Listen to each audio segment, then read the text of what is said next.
This is 9 News. A 14-year-old is in the hospital after police say he stole and crashed a pickup truck into a fuel truck. It happened at a busy intersection in Thornton. The impact caused a big fuel leak at Holly Street and 112th Avenue. Hazmat crews are on the scene of this. Investigators say the teen ran a red light and hit this truck. They say he tried to run away but was quickly caught and arrested. Thornton fire officials had to knock on some doors to let people know they had to evacuate as a precaution.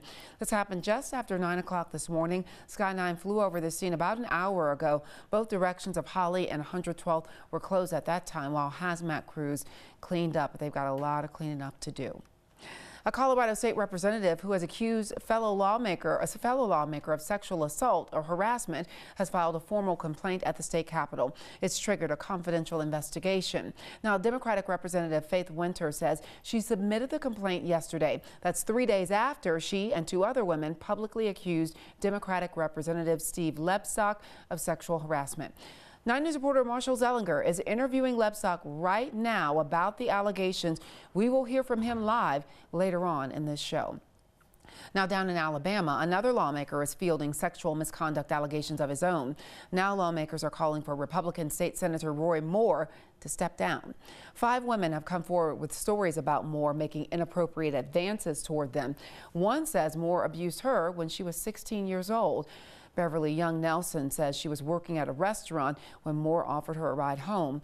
She says he parked the car and assaulted her. Right now, Moore is in the middle of a race to keep his seat. He calls the allegations a witch hunt, but some of his fellow Republicans are saying he should drop out.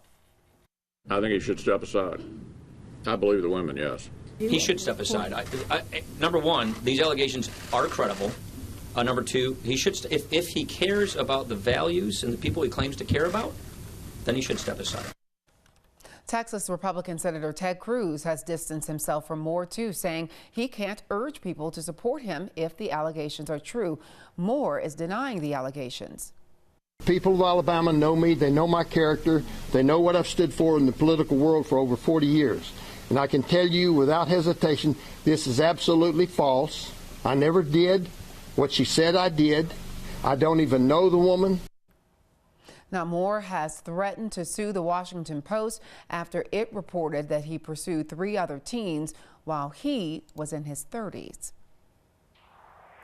The slopes at Copper Mountain are open, and the U.S. ski team is taking full advantage of it. It's speed week for them. They're zipping down about 300 high-speed runs per day, starting early in the morning. It's a big job for the Copper Mountain staff. They put a bunch of safety netting up, and snowmaking machines are really running around the clock trying to make those racetracks. The team takes over the Super B lift around this time every year. U.S. ski team has been coming here as we are the only full-length downhill course in the world at this time of year. You know, it really is their area to, you know, get ready, boot up, head out to the hill, come back down, eat their meal. So it really is, you know, a home base for the team. The team will train and get their gear tuned up all week at Copper Mountain as they prepare for the start of the Winter Olympics in just a few months. Well, we don't have to tell you this. You probably realize this November has been pretty warm so far, right? It's not in your imagination. So much so that Eldora Ski Resorts had to delay its opening. They're looking at opening closer to Thanksgiving now.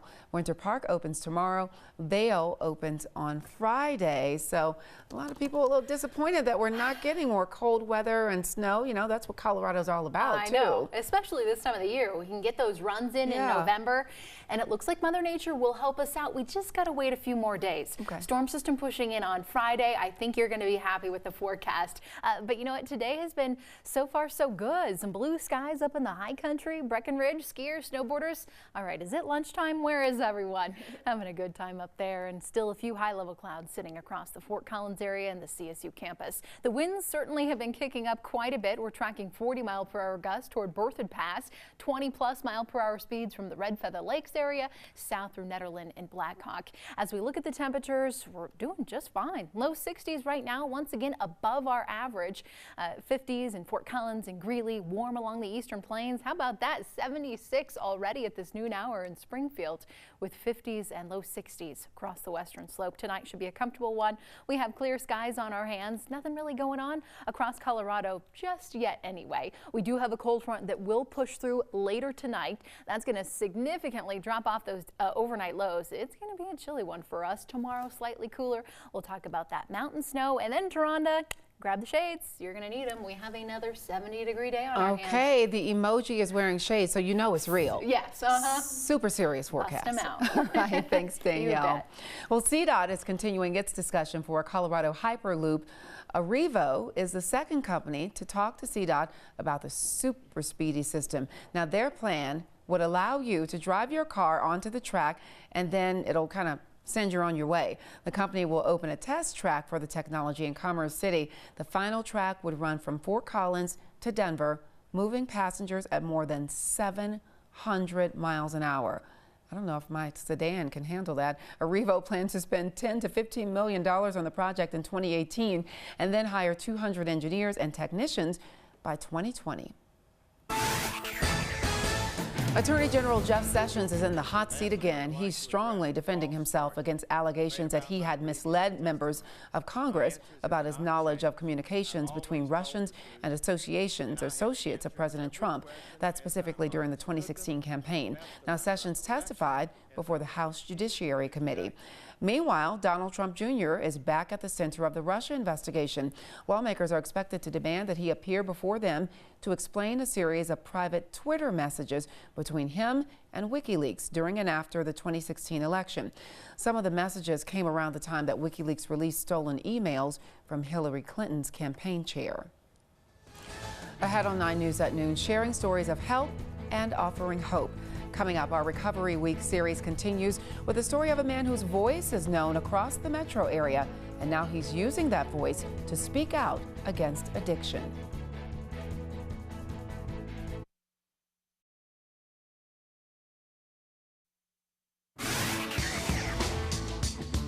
All right, we're looking at temperatures in the 60s, some sunshine, some blue skies here across the Denver area, but everyone, well, maybe not everyone, but a lot of skiers and snowboarders getting excited for the season to come. Folks out at Winter Park, they have been working hard. Look at that ski base. They're going to be opening the slopes out there bright and early tomorrow morning. 9 a.m. Will you be on that first chair? Should be a good time. Across downtown Denver, just a few high-level clouds out there. Temps, though, warming up. We're at 67 downtown, 70 already in Longmont, 50s in Estes Park, south through Idaho Springs, Silverthorne, about 61 in Kremling, and we're warming into the mid-60s along the I-76 corridor. Right now out at the airport, a few more clouds out there, but temperatures still quite comfortable. We're running right now anyway about 10 degrees warmer than where we should be for this time of the year. Here in the backyard, we're looking good. Quiet, calm, temperature sitting right there at 60 degrees. I'll take it for a day in November, absolutely. As we look ahead toward this afternoon, we will be watching daytime highs in the mid to upper 60s. Few spots in the 70s already across southeastern Colorado, 50s in Frisco, and more 60s out to the west. It's been relatively quiet across the east coast, the central part of the country. All eyes out to the Pacific Northwest, however, where we do have a couple of storms moving through. One in parts of Washington State producing a winter storm warning for the Cascades. This means business. I was just looking at some of the snow reports up there. 10 inches out there at Stevens Pass with the winter storm watch for parts of the Sierras, the Lake Tahoe area, and in through Mammoth.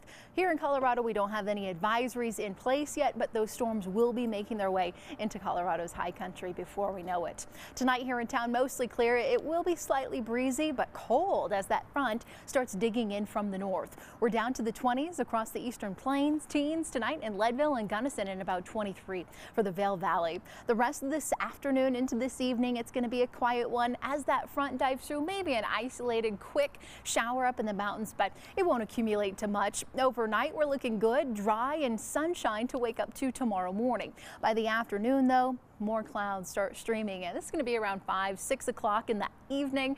They move out, and then we're well on our way Thursday to another 70-degree day. Then as we look toward Friday, a few more changes as these storms finally make their way into Colorado, bringing us some decent snowfall. Many of the northern and central mountains could easily be picking up a foot of fresh powder by Saturday. So maybe think about going up there to the high country, making those plans. Mid-50s on tap tomorrow because of that cold front. We bounce back to the 70s on Thursday. It is going to be a windy one, extremely windy and cool as that next front pushes in on Friday. Down here on the plains, we could see a little bit of rain, some snowfall, no major accumulation. 50s on Saturday with clearing skies. We're back to the 60s on Sunday.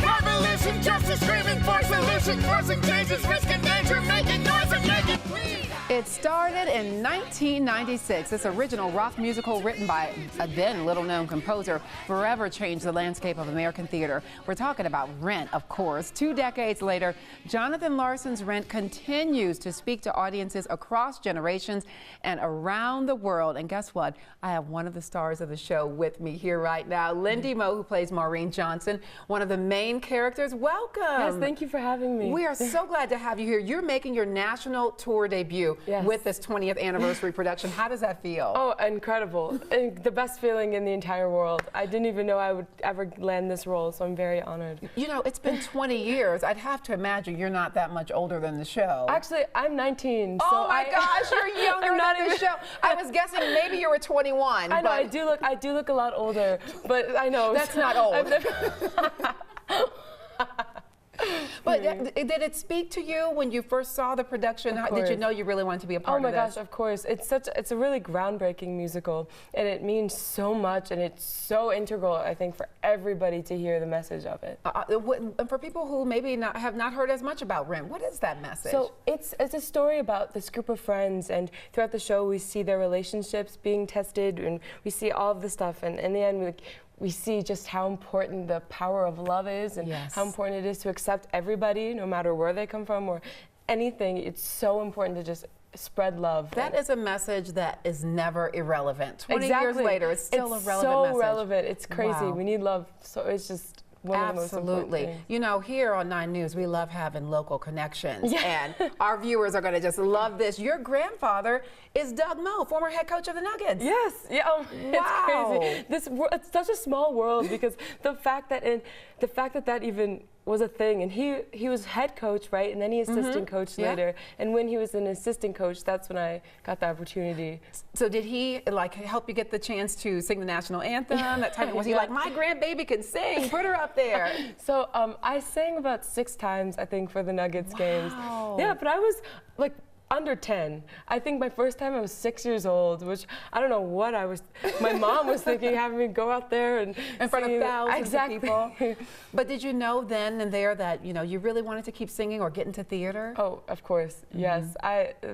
Ever since I yodeled first. Oh, really? So I liked yodeling, and then I sang the anthem, and I was like, this feels great. That requires so much vocal discipline to be able to yodel. That's really impressive. Luck that I found out that I could yodel, because I lived in Kansas for a little. So that's awesome. But what would you say to just kind of get somebody to come on out and see the show, because this is a really good opportunity to see it? I would say you can't miss this show. The message it spreads is just so relevant, and I think you're going to leave the theater feeling very happy and uplifted, and just awesome. That is a great promise. And we want to let you at home know, you know, you'd expect a show like this to be expensive, but you can get tickets for just $20, and good seats. Yes, not the bad seats. Good seats. Good seats in the first 2 rows. It's a lottery. You have to enter 2.5 hours before each performance. For details, visit denvercenter.org. Lindy, congratulations on this big role. Break a leg, and we can't wait to see you on stage. We'll be right back.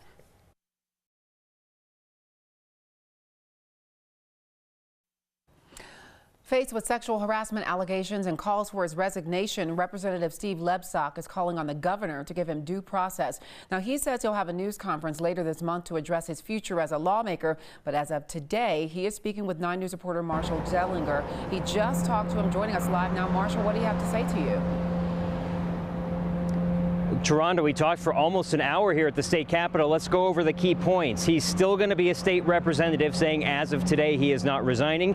He's still going to be a candidate for state treasurer. He is not stopping that campaign. But as you said, he said he's still going to have a news conference at the end of the month to address those 2 things. So by November 30th, we may hear something different. Lebsock has come under fire since Friday when fellow Democratic State Representative Faith Winter came forward with accusations of sexual harassment from a party that took place 18 months ago at the end of legislative session party in May 2016. We've heard from multiple women who have said that they have also been sexually harassed by Lebsack, and this was our first opportunity to ask him about the accusations.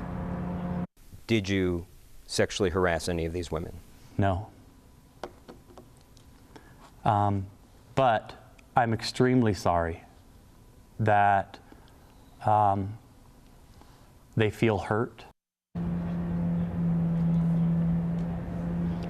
Lebsack started this news conference tearfully, not about defending the accusations against him, but instead talking about harassment he has received since the sexual harassment allegations came out, pointing to a phone number with a San Francisco area code that has called him more than 24 times and also texted him.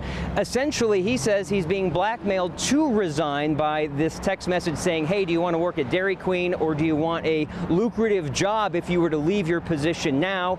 After the interview with us, he went to State Patrol to let them know about the harassment he is receiving from this phone number, and he also called out the governor and lieutenant governor for not giving him due process in their calls for him to resign. But as of right now, he's not resigning. Taronda? Okay, Marshall, we appreciate you updating us. Thanks so much. Well, Recovery Week continues with another story of hope today. This one in the battle against alcoholism. One very popular Denver DJ who hid his problem is now sharing a very public message that there is life on the other side of addiction. Senan Rodriguez is better known as Slim in his job as a DJ for Jammin' 101.5 and Flow 107.1. He's been on the air in the metro area for more than 15 years. But during most of that time, Slim says he was drinking heavily, sometimes on the air. He felt like it was part of the job, especially being in the radio and entertainment industries.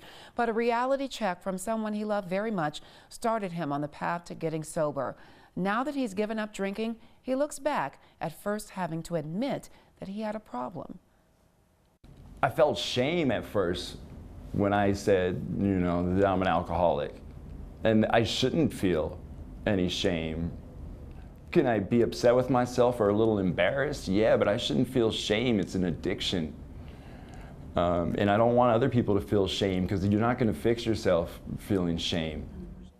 Slim is using his sobriety to help others. He hosts a radio show on sobriety called Sharing Our Stories.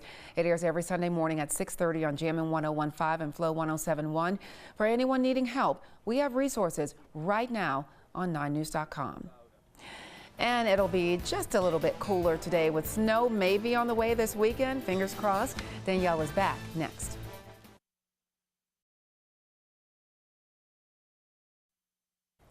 The Colorado River should be treated as a person. That's what one lawyer is asking in a lawsuit. Jason Flores Williams wants the court to recognize the Colorado River as a person in this lawsuit. This is the first time in U.S. legal history that a natural entity would be represented in this way. He says the lawsuit is about protecting the area around the river. It could set a precedent for future environmental lawsuits. All right, Danielle, what is the deal with possibly getting a little bit of snow? It's cooking. I know. Okay, so on Friday, we'll have that storm system push through. If you were a fan of skiing, snowboarding, head on up there and get some of those turns in November. It's going to be cooler here in the metro on Friday, 58 degrees. The winds are going to be kicking up as that storm pushes through, but I'm thinking about, I'd say 6 to 12 inches up in the high country right now. No advisories just yet, but we'll keep a close eye on that one. Again, 70s on Thursday. This weekend looks nice and dry. Great weather for 9 Carries Colorado Shares. Love to see you guys out there. Thanksgiving looks great too. 55 degrees. Get out and throw the football. Yeah, that's fun. All right. Have a great day. We'll see you later on.